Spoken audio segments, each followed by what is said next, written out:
In today's video, I'm going to teach you how to add sections in Slack.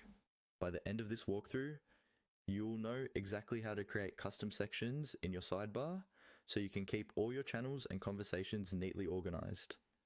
Let's start from your main Slack window on desktop or in the browser.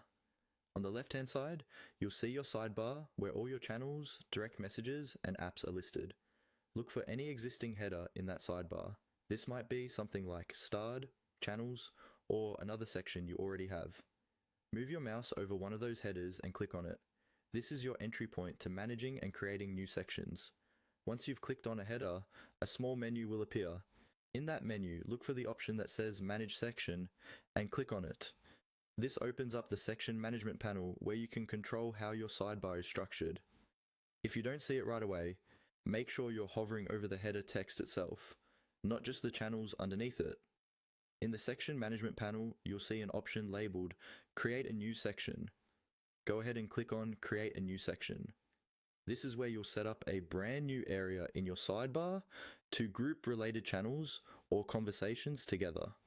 Sections are especially useful if you're part of multiple teams or projects and want to avoid a long, cluttered list of channels.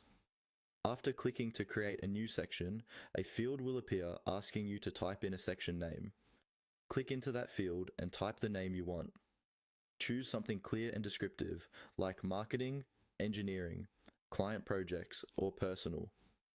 A good name makes it easy for you and for anyone else using the same workspace layout to quickly understand what belongs there.